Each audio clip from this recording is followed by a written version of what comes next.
You already know what you're going to do, so why are you telling everyone about it? There's a pull, almost magnetic, to announce the plan, explain the decision, justify the direction you're heading. We've been taught that sharing is connection, that openness is strength, that if you talk about your goals loudly enough, the world will somehow hold you accountable. But the Stoics saw something different, something quieter, something most people miss entirely. Silence isn't absence, it's armor. Every time you explain your next move before you make it, you trade a piece of your momentum for a moment of validation. The applause feels good. The nods feel like support. But underneath, something leaks. Focus. Energy. The private fire that was driving you forward gets diluted the moment it's exposed to the crowd. Marcus Aurelius didn't build his discipline by posting about it. Epictetus didn't announce his freedom. They moved. They acted. They let the work speak in a language that needed no translator. Real power doesn't perform, it produces. And yet, here we are. In a world that rewards the announcement over the achievement, the caption over the character, the highlight over the habit. This is about 7 Stoic lessons that will change the way you move through the world. Quietly, deliberately, powerfully. If you're ready to stop performing your life and start protecting it, comment "I build in silence" below. Let that be the last thing you announce for a while. Stop explaining your life. Start building it. Here's the thing nobody wants to admit. Oversharing isn't a personality trait. It's a symptom. It's what happens when validation becomes a substitute for progress, when the feeling of being understood starts to feel more urgent than the work of actually becoming. And the modern world didn't just allow this, it engineered it. Every platform, every feed, every notification system was built on one core insight. Human beings are wired for social approval. We always have been. But the difference between ancient communities and the world you're living in now is that the ancient world made you earn the approval after you acted. Today, the system hands it out in advance, just for announcing your intentions. Think about what that does to your psychology. You tell 5 people about the business you're starting. They respond with enthusiasm, excitement. That sounds amazing. Suddenly, your brain registers a hit of reward, the same neurochemical cocktail that should only come after achievement. Researchers at New York University have studied this exact phenomenon. When you share a goal publicly, your brain treats the sharing as a form of completion. The hunger that should be propelling you forward gets partially fed, not by results, but by the idea of results. You feel accomplished without having accomplished anything. And that gap, that's where most dreams quietly die. The Stoics didn't have neuroscience, but they had something sharper: observation. Epictetus watched people talk endlessly about virtue while living the opposite. Seneca spent years studying the Roman elite. Brilliant, ambitious, relentlessly self-promotional, and noticed that the loudest voices were rarely the most powerful ones. The truly powerful moved differently. They kept counsel with themselves. They guarded their intentions the way a general guards battle strategy. Because that's exactly what your goals are, a battle strategy, and you don't hand those to the enemy. But let's be honest about who the enemy actually is. It's not the people you tell. Most of them mean well. They're not trying to steal your momentum or poison your ambition. The enemy is the part of you that mistakes the map for the journey, that confuses announcement with action, that has learned through years of social conditioning that being seen trying is almost as good as succeeding. almost. Except it isn't. Because trying without achieving leaves a different residue than achieving without an audience. One feels like performance, the other feels like power. And there's something else at play, something more insidious than psychology. When you explain your choices, your career pivot, your changed values, your new boundaries, you implicitly hand other people the authority to approve or disapprove of your direction. You open yourself to the weight of their doubt. You invite the subtle sabotage of unsolicited opinions from people who have never walked the path you're walking. You don't need their permission. You never did. But the moment you ask, even indirectly, through oversharing, you've already conceded something important. Your sovereignty, your right to move without justification. Your life does not require a caption. So what does it actually look like to stop explaining and start building? It starts with 3 foundational shifts. 3 Stoic lessons that form the bedrock of a quieter, more powerful way of living. Lesson 1. Guard your goals like state secrets. Marcus Aurelius governed an empire. He made decisions that affected millions of lives. Military campaigns, political alliances, economic policy, and he did most of it in the quiet interior of his own mind before it ever reached the public sphere. His private journals, what we now call the Meditations, were never meant to be published. They were a man talking to himself, refining, questioning, strengthening his resolve in complete private. No audience, no applause. Just the work of becoming. That's the first lesson. Your goals are not press releases. They are seeds. And seeds don't germinate in the spotlight. They germinate in darkness, in pressure, in quiet. Every person you tell about your goal before it has roots introduces a new variable. Their belief system, their limitations, their fears. None of that belongs in the soil of something you're still growing. Keep it close. Protect it. Let the outcome be the announcement. Lesson 2. Discipline lives in private. Epictetus was born a slave. He had no title, no wealth, no social standing, and yet he became one of the most formidable philosophical minds in human history. When asked how, he pointed not to any external advantage, but to the interior work, the daily, unseen, unrewarded practice of governing his own mind. Make the best use of what is in your power, he said, and take the rest as it happens. You don't see discipline, you see the results of it. The person who wakes at 5 in the morning doesn't need to announce it.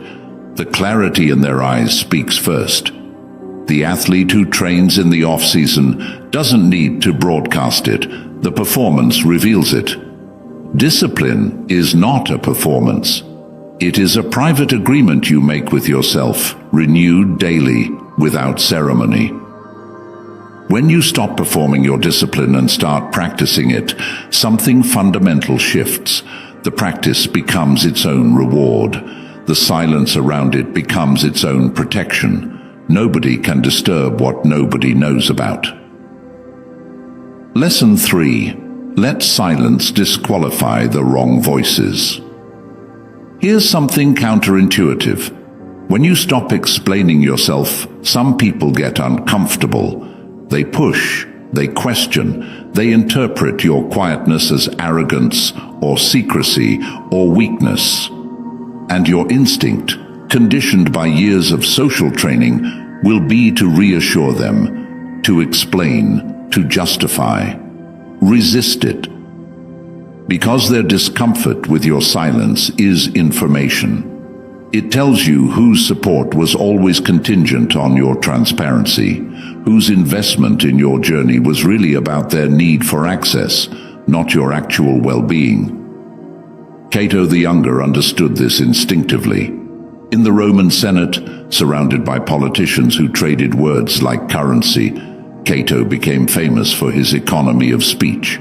He didn't argue when silence was sharper. He didn't explain when action was clearer. And in doing so, he naturally separated the people who respected him from the people who merely wanted to use him. Your silence will do the same work. When you stop providing a running commentary on your decisions, the people who truly belong in your circle will stay, not because they understand every move you make, but because they trust the person making the moves. And the ones who need constant explanation, constant transparency, constant justification, they'll drift. Let them. Their departure isn't a loss, it's a filter. There's a thread connecting all three of these lessons, and it runs deeper than strategy. It runs all the way down to identity. When you guard your goals, practice private discipline, and let silence sort your relationships, you are doing something the Stoics considered the highest form of human work. You are building a self that doesn't depend on external confirmation to feel real. A self whose value is intrinsic, not crowdsourced, not constructed from likes and validation and the approval of people who will be strangers in 5 years. You are becoming someone who moves from the inside out rather than the outside in. That's not just personal development, that's freedom. The first 3 lessons clear the ground. They remove the noise, the leaking, the performance. But the next 3 go further. They don't just teach you what to stop doing, they show you what to build in the silence you've created. Lesson 4. Your boundaries don't need a backstory.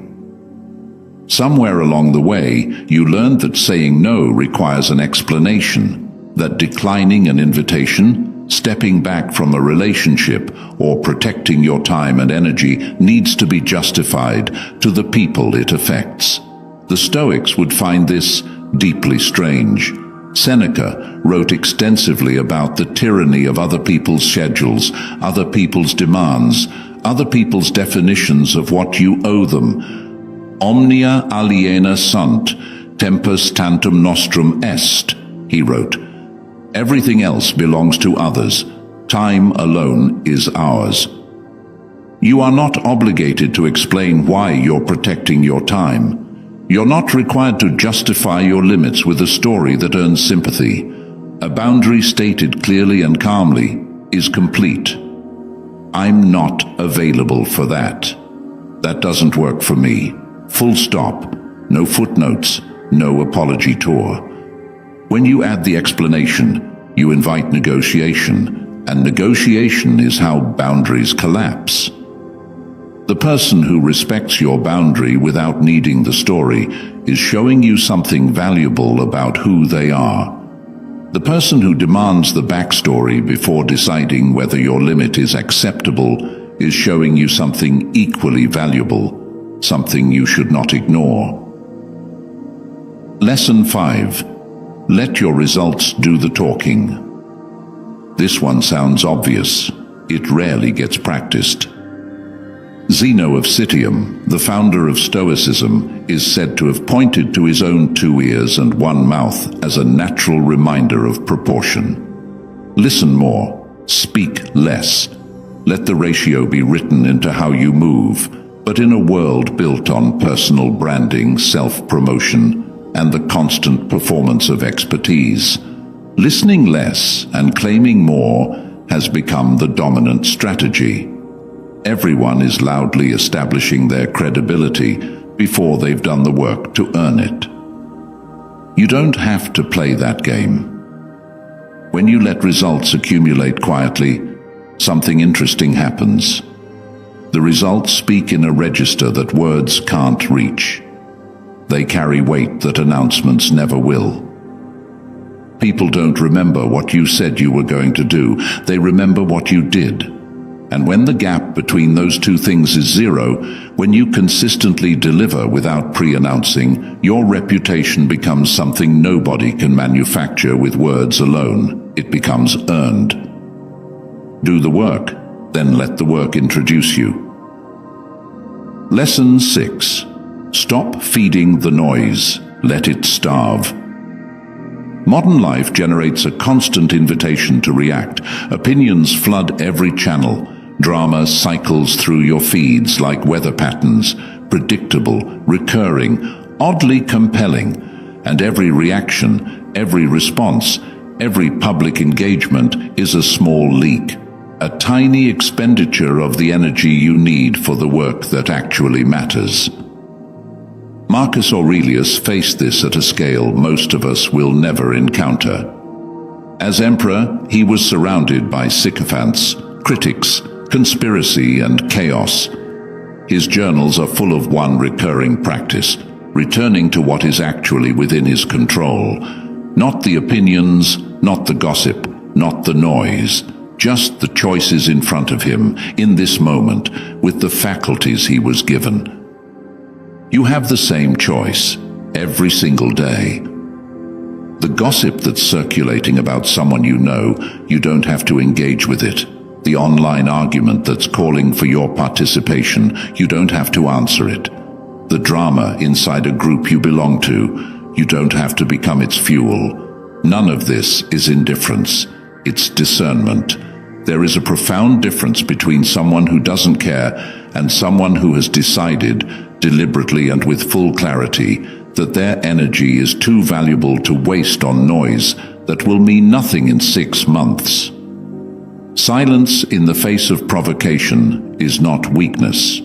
It is, as Epictetus would say, the clearest possible demonstration that you understand the difference between what is yours to control and what was never yours to begin with.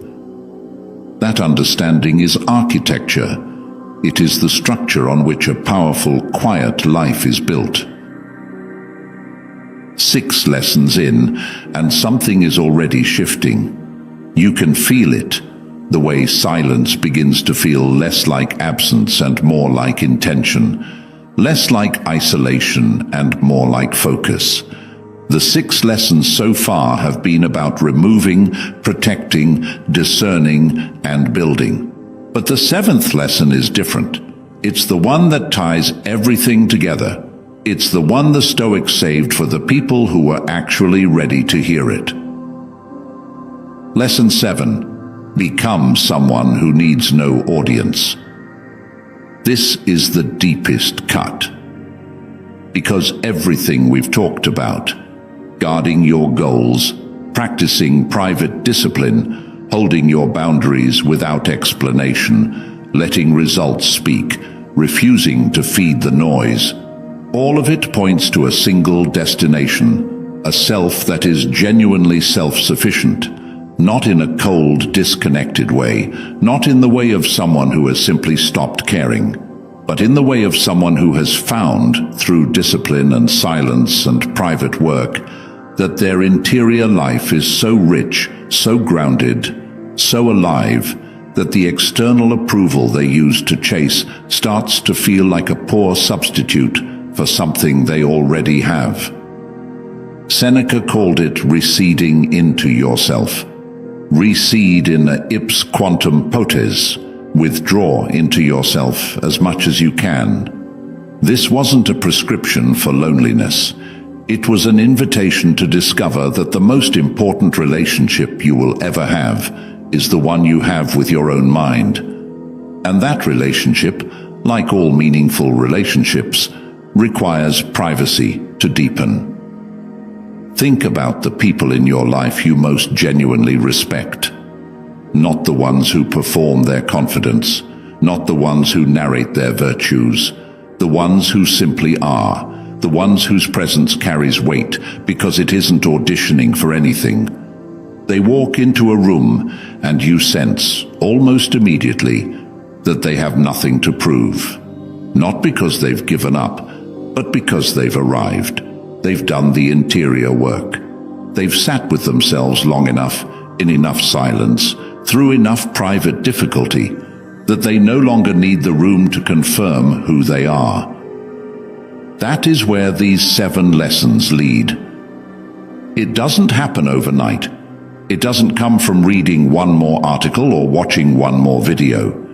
It comes from practice, from choosing, again and again, the quiet move over the announced one, from sitting with the discomfort of being misunderstood rather than over-explaining, from letting your work accumulate in silence until it becomes undeniable, from honoring your own time as the irreplaceable resource Seneca knew it was, and refusing to spend it on noise that costs you more than it gives.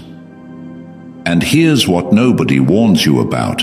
When you actually start doing this, when you genuinely begin to move through your life more quietly and with more intention, the people around you will notice before you do. Not because you've become more impressive, because you've become more real. There's an authenticity that lives on the other side of performance, a quality that cannot be faked, cannot be manufactured, cannot be purchased with the right caption or the most carefully curated image. It is the authenticity of someone who no longer needs to convince you of anything, who has decided that their life is the argument, and the argument speaks for itself. This is what the Stoics understood, and what modern culture keeps forgetting. The most powerful version of you is not the one that the world sees most. It's the one that the world feels. You feel it in the person who keeps their word without reminding you they kept it. You feel it in the leader who acts before they speak. You feel it in the friend who shows up without announcing they showed up. Presence without performance. Integrity without advertisement. Strength without spectacle. So here's the invitation, not a challenge, not a prescription, an invitation. Choose one thing, one goal, one project, one intention that you have been announcing, and start protecting it instead. Don't share it. Don't post about it. Don't use it as social currency in your next conversation. Just work, quietly, consistently. Let it live in the private space where real things grow, and watch what happens, not just to the goal, but to you, to your focus, to your relationship with your own discipline, to the quality of your silence. Marcus Aurelius wrote to himself in private for no audience, "Confine yourself to the present, not to the announcement of the future, not to the performance of the past. The present work, the present choice, the present moment of becoming. That's where your power lives. Not in the explanation, not in the justification, not in the applause. In the quiet, consistent, private act of becoming someone who no longer needs any of those things. Stop explaining your life. Build it instead." If this landed, if something in you recognized the truth of moving quietly and building without an audience, let me know in the comments. I move in silence. Subscribe to the Stoic Mode and turn on notifications, because what we're building here, lesson by lesson, is a life that needs no explanation. Thank you for being here. Now go do the work.